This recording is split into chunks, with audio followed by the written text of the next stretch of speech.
Welcome to the headquarters of SpaceIL in Tel Aviv. I'm Viva Press, and I'm sitting here with Kfir Damari, one of the co-founders of SpaceIL, and Adam Green, head of mission analysis. Thank you both for joining us here. Thank you. Thank you. Kfir and Adam are part of an amazing team of talented Israelis trying to be the first to land an Israeli spacecraft on the moon. Kfir, tell us how this began. Okay. SpaceIL actually started 3 years ago.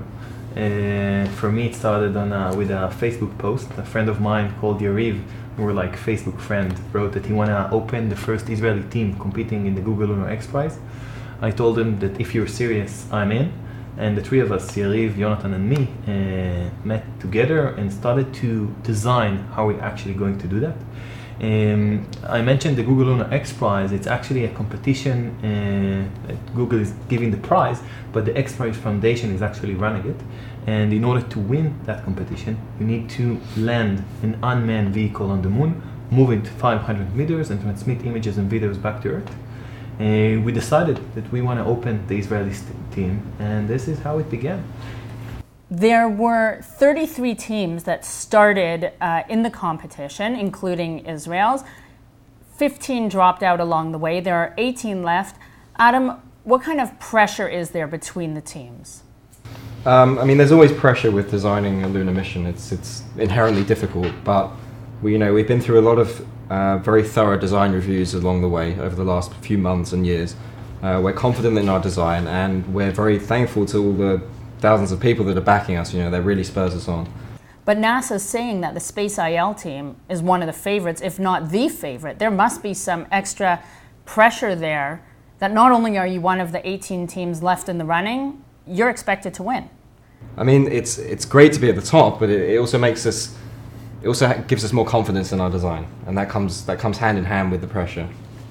Kfir, what about the Israeli innovation? Where does that fit? Israel is known for its innovation. Where does that fit in terms of the timeline from starting as the last team to apply for the competition to now being seen as one of the top teams, if not the top?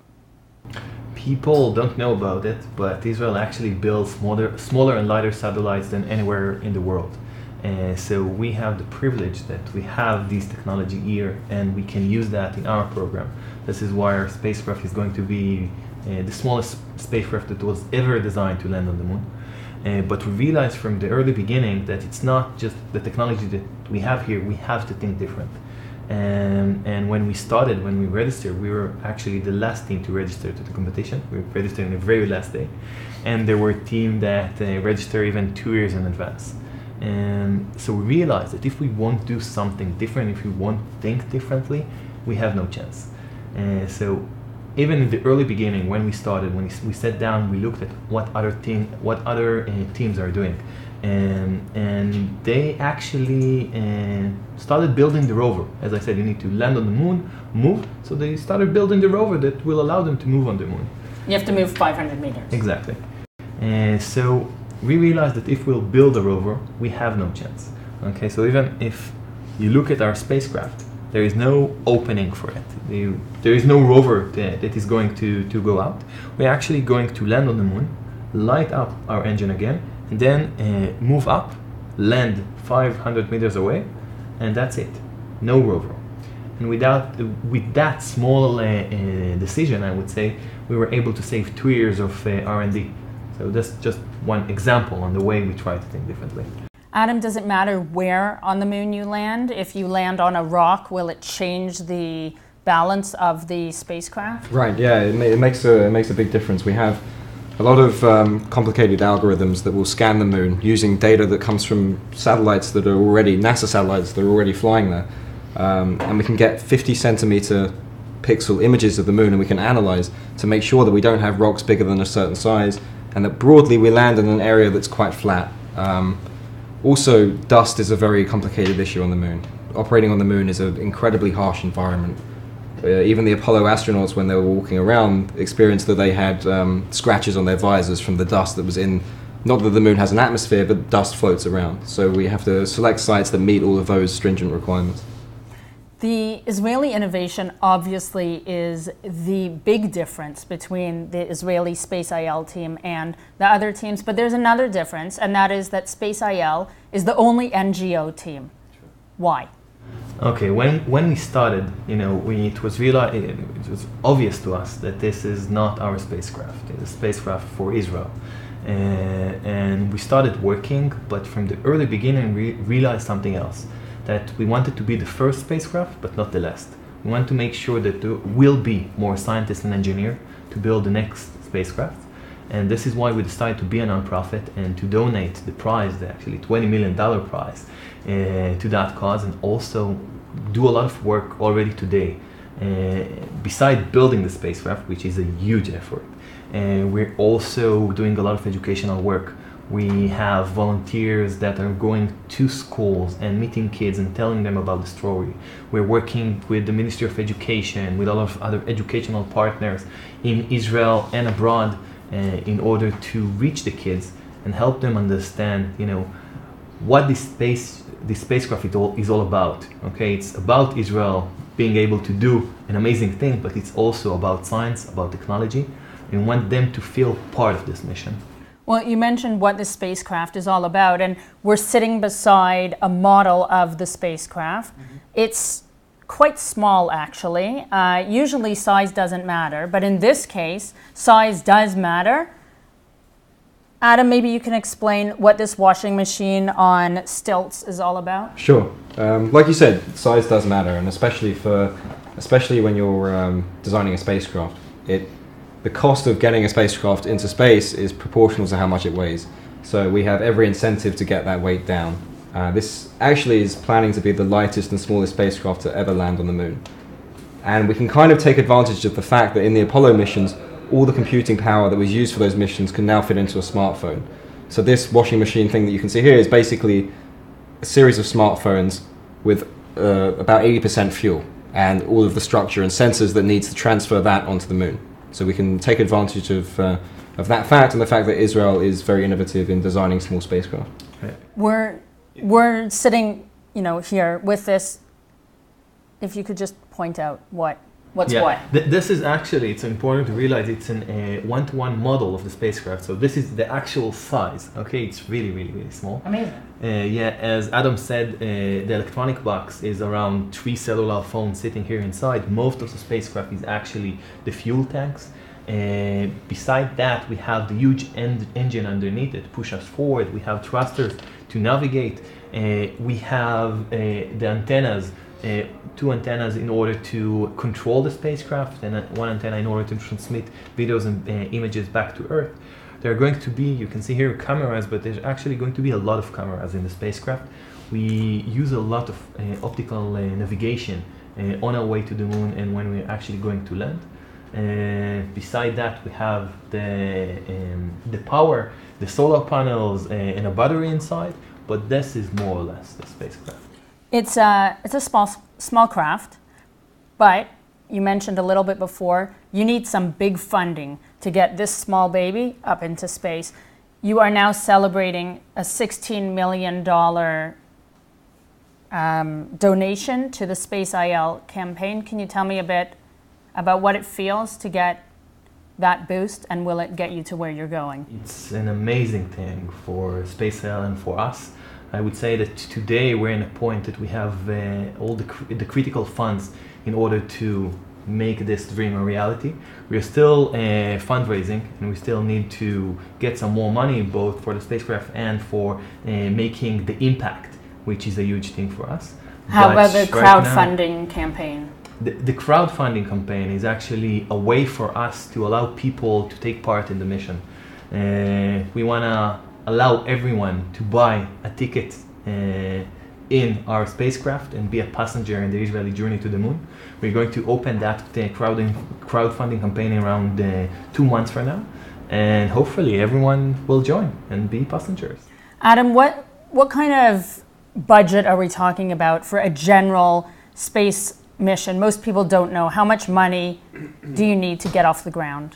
So to put it into perspective, really, to get into space at all, a launch cost is going to be 10 million and more. the latest NASA mission that flew to the moon, which is actually still operating, cost $280 million. So that kind of puts the 16 into perspective. So obviously SpaceIL is not going to spend that kind of money, but because the craft is so small, you've come up with this amazing idea of basically piggybacking. Can you explain that a bit? Exactly. So because our craft is so small, we can fit in a launcher with another spacecraft that's going to space. So there'll be some spacecraft launching from, be it with a commercial company in America or India or Russia even, and we'll both jointly go outside of the Earth's atmosphere. What we call the primary spacecraft, the spacecraft that we're hitchhiking with, will then leave the launcher and we'll be left alone with it, and we can command it to give us a large boost to take us to the moon. So you're piggybacking on another launcher, which means you're not leaving from Tel Aviv, you're leaving from another site, and then you're in charge of making the path, the orbit path from Earth to the moon, and there are no road signs along the way. Yeah, it's a tricky challenge normally when you have your own launcher, and basically one of the main problems with hitchhiking is you don't know which direction you're going to face when you're heading to the moon. You don't know where the moon is around the Earth. It's kind of like throwing a basketball into a hoop that's moving around you, and you don't know where you're facing when you're told to throw the ball. And you've got to design orbits to wait for the right period of time in order to land that ball in the hoop. And then on top of that, you've got weather or asteroids or solar dust storms or whatever else we've all seen in sci-fi movies. Right. How does that affect what you're doing? So space is an incredibly harsh environment. One of the main issues that it's a vacuum. So all of the conventional engineering you do on Earth doesn't apply. For example, you have on your computer, you have a fan to keep it cool. We can't put a fan on here because we can't blow air around it. So one of the things we have is we have to protect the computer and all the sensors with this mylar covering here that insulates the spacecraft from temperatures of as low as 200 degrees Celsius. I'm sorry, but that looks like wrapping paper. it does a bit, and it's fairly similar actually. On this side, it's silver to keep the radiated heat inside. So it's like $1.20 for. Yeah, a little bit more than that. I don't know how much it is. It costs more about $1,000 for a square meter, so it's pretty high tech stuff. Okay, so you wrap it around the craft and. Yeah. And then it insulates the spacecraft and protects it from that harsh thermal environment. Also on the moon, temperatures get up to 100 degrees Celsius, and you need to be able to cope with both extremes of that temperature scale. Kfir, you guys are really lucky that you are building this and planning this in Israel. The Israeli aerospace space industry has helped you with this. How has it helped you in terms of the vacuum? I know there's. Yeah, there's actually one place in Israel where you can build a spacecraft, and it's exactly in the Israeli Aerospace Industry Space Facility, and they give us all the facility that we need. There are actually huge vacuum chambers there, where after you construct the spacecraft, you actually put it inside, they take all the air out, and they try to put it with high and low temperature to make sure that it can sustain in this harsh environment. There are a lot of other testing that we need to make sure that will when you're launching actually the spacecraft into space, there are huge vibration, and you put it in a special testing facility that vibrates the spacecraft or other satellites that are being built there in order to make sure that they can sustain that. So we're really lucky to have them with us. Actually, I would add that we're really happy and lucky to have a lot of support. Today, 3 years after we started, we have 20 full-time employees, we have more than 200 volunteers, and the support of IAI, Elbit, the academia, all together working to make this dream happen. Well, I think it's also a joint Israeli dream. We're speaking about space. When you put space together with Israel, you get Ilan Ramon as the first thought. Has his legacy inspired you in any way? Of course.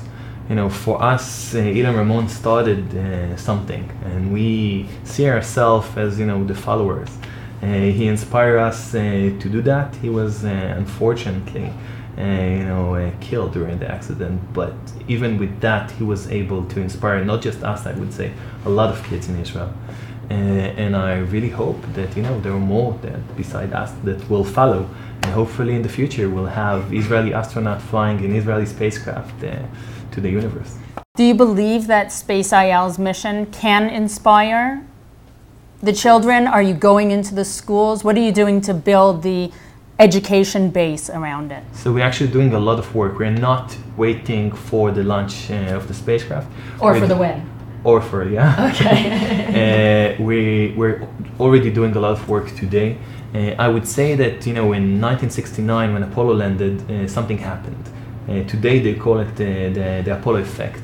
Kids that saw that were so excited that they want to be part of something like that. They went to study science, they went to study engineering, and they didn't plan that, okay? We are working for that. So we are going into classrooms, we're working with a lot of educational partners in Israel and abroad, and the main thing, let kids realize that, it's engineering and it's something that they can understand and it's something that they will be able to do in the future. And that's our goal. When spacecrafts go up, they usually take science experiments. Ilan Ramon took science experiments up with him. This is pretty small. Are you planning on putting any science experiments inside of it? It's pretty small. I'm going to have small scientific experiment within. There's actually a professor from the Weizmann Institute who's working currently on that. We have 3 ideas right now for a scientific mission. Is working to find the best one that will have the most impact in our mission. Okay, Adam, I just have a question for you. So there'll be a few science experiments up here. There's a battery or technology, 3 cell phones worth of technology, and the rest of it is fuel. Right. Can you give me a clearer picture? How much fuel, assuming I take the amount of fuel from here, I put it in my car, and I decide I'm going to drive to the moon, how long will it take me to get there? So the trip to the moon is roughly about 200,000 miles. So if you're taking this fuel... Which means... It's a long journey. It's like 5.5 months. 5.5 months driving? Wow. I would 60 say miles an that my first car, it was my grandfather's, my dad, my mother's, and then mine. It took it 20 years to do that distance, and then he died. And we're going to do it much, much faster. Yeah. It's not going to take this thing 5.5 months. No. If we were traveling direct on an Apollo-style trajectory, it takes between 4 and 5 days to get to the moon, roughly. How long will it take this, do you think? So us, it takes anywhere between about 2 weeks and a little less than 2 months to get there. We have this, like I was saying earlier about the whole problem with not knowing where the moon is, we have to go on a bit of a roundabout approach to get there. Okay, so the spacecraft lands on the moon, you jump 500 meters, you take photos, you send them back to Earth, and then the spacecraft comes back? No, it stays there. The kids that we're actually meeting, their job will be to build a better spacecraft than ours and make sure that our spacecraft will be able to come back with their spacecraft. So you are basically passing on to the children the idea that Israel is known for doing things that are impossible. True. I would say that, like, for me, even the word impossible, I was really happy to hear that it's actually built out of 2 words. I'm possible, which means 2 things. One is the fact that sometimes if you take something impossible and break it a little, you can realize that it's actually possible. And the second thing is that the only way to do that is if you go and do what is needed in order to make it happen. So this is our motto. We're speaking here about flying to the moon and what we need to do, and it's really, really a tough mission. There are so many talented people in our project. I would say, for example, Adam, is one of the 35 people in the world that are doing interplanetary mission designs, and we have so many specialties in every field that are working together to make it happen. Your team is 20 people? Today we have 20 full-time employees, more than 200 volunteers, and a lot of support from the industry. We actually have people working in IAI, Israeli Aerospace Industries, Weizmann Institute, and a lot of other organizations getting paid from these organizations working on SpaceIL. So. You mentioned briefly that there are a lot of people who are very talented. Before I say goodbye to you today, let me ask you about the two talented guys sitting right beside me. Was it always your dream to reach the moon? Okay. I would say that when I was little, I actually got a bazooka saying that by the age of... A piece of chewing gum. Yeah, exactly. Saying on it that by the age of 21, I'll reach the moon. So it became a dream, but I think for me, SpaceIL is more than space. SpaceIL is a story about making dreams come true. Okay, imagine 2 years from now, everyone in Israel, abroad, watching a video coming live from the moon. An exciting moment in history, in the history of Israel. It's about that, and it's about making dreams. Adam? I was, from a very young age, always interested in how things fly. And always assumed that working on a space project or for NASA was something that only the cleverest of the clever could ever do. And I was lucky enough to study aerospace engineering in university at Bristol in the UK, and I heard about this crazy project based in Israel on the Google Lunar XPRIZE, and I actually sent one of the founders a Facebook message saying, like, let me come out here for the summer, let me make your tea, whatever, let me be a part of this. And over the course of that summer, I knew that this was what I wanted to do. So that was 3 years ago, and I came out here to work on the project full-time 2 years ago. Well, I have to say that there sounds like there is a lot of exciting stuff happening here at the SpaceIL headquarters. And Adam and Kfir, thank you very much for taking the time to speak with us. And we wish you a safe landing at the end of 2015. Thank you, and we hope everyone will join the mission. Thank you. Thank you.